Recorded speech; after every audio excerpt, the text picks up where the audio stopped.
in some ways it was a little too mystic. I know. A little too sci-fi. I know that seems crazy to say in the comic book world. Pretty, witty, girly, whirly, one who likes to party but come home early. Hey y'all.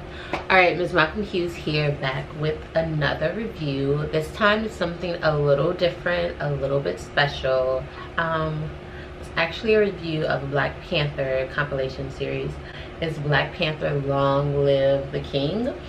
And it's actually written by Nnedi Okorafor. And I'm actually really... I actually should really know how to say that name. She was one of the professors at the university where I attended undergrad, and I actually met her during that time, so I should actually know how to say her name. I believe it is Nnedi Okorafor, so we're gonna run with. But within this series compilation, there are actually 1, 2, 3, 4, 5 different books in here. There's Blackout, there's A Sacrifice, there's Obina's Folly, there's Keep Your Friends Close, and Under the Bridge. And I wanted to do a review of this comic book series because, one, what I primarily review on my channel is books, but also I'm a really big comic book buff. I really enjoy comics, so I figured comics are books, so I should share more of those as well. So, as I stated, the author actually worked at the university I attended. So therefore, when I found out that this was coming out, I was extremely excited. I was super hyped. I was like, yes, yes, yes. Upon reading it, here's what I can say. Did it live up to my expectations? No. However, I am notoriously known for being an optimist. I like to say that I am a realistic optimist. Some people might even say idealistic. So I say that to say my expectations are always here. Always. That does mean that I'm disappointed a lot in life, but I just keep my expectations all the way there, because when it does work out and my expectations are met, it is marvelous, honey. Marvelous. All right. So what I can say, so there were 5 different comics here. And Nnedi did not write all 5. She did write 4 of the 5. So I can say that the first 3, so Blackout, The Sacrifice, and Obina's Folly, I didn't love them as much as I love the Black Panther series written by Ta-Nehisi Coates. Now, anyone who knows me knows that I'm extremely biased. I will admit that any day, all day. Ta-Nehisi Coates is in the top 5 of my favorite contemporary authors, period. I don't think anyone currently who has taken a stab at Black Panther has had a better run and has done it better. So unfortunately, that is my standard. That is what I'm rating this on. But even outside of that, I didn't love this version. I did like the fact that the writer really humanized T'Challa.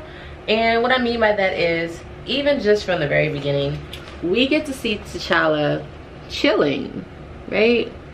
T'Challa's chilling, lounging, reading. Let the camera focus. T'Challa's chilling, lounging, reading a book. And then suddenly there's this rumble, and you're just like, what's happening? Same as T'Challa. What? Let's see. There's a rumble. I'm not gonna say the punchline. There's a rumble going on. So immediately you're drawn into the action. We don't get the more reflective, introspective T'Challa. Like immediately it's like T'Challa. And honestly, T'Challa looks a little frightened for a moment. So I do think that in the sense that we get to see varying aspects of T'Challa, I did appreciate this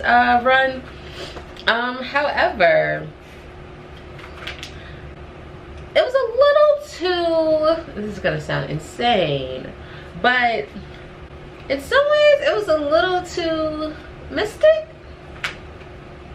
I know, a little too sci-fi. I know that seems crazy to say in the comic book world, but it kind of felt like it was proponent, or it kind of felt like it belonged in a novel or a children's book and not necessarily in Black Panther. I know, it sounds crazy, but reading it initially, I just didn't love it. I think personally, and I think I've said this before in previous videos, I really prefer the more intellectual, give me aspects of T'Challa where we really play with his intellect. We really get to see and unpack the challenges he has as king and the burden and what that means for him. We do get that a little bit here. In one of the stories, we actually get to see T'Challa as a child. So that was actually really nice. But that wasn't in one of the stories written by her. That was actually in Keep Your Friends Close by Aaron Covington. And I would say that's where this takes a turn. That's where it actually starts to really get good. And I think I like the complexity of that story. Also, this is not my favorite illustrator. It's just not. But Araujo, he did a good job, but it's not my favorite. But we all know I'm biased towards Priest. But it was a pretty good job. It was very colorful. I thought it was nicely done, just not like a personal favorite. In some ways for me it was too animated, too cartoonish. But with Keep Your Friends Close, I really feel like we got to see, one, we get to see M'Baku, which, I mean, we all want to see M'Baku more. And there I felt as if, even though sometimes the language seemed a bit cliche, I feel as if the storyline kept you the entire time. It was kind of a nice lead up to taking the spotlight away from T'Challa and actually focusing on Venom in the final story of Under the Bridge. So we actually get to see Venom. And I'm not super familiar. Actually, I'm not really familiar with Venom at all. So this was really like my first introduction into Venom. So that was actually really fun. And the story is really good. There are some complexities here. And I thought this is where Okorafor shined. And I think maybe for me, it's because it is a Black Panther. It's someone who I had no background knowledge. It's a new character. I'm aware of Venom in the sense that Venom exists within the Marvel universe. However, I'm not really aware of the background of Venom. I haven't read any comics of Venom. I do have some. I haven't read them yet.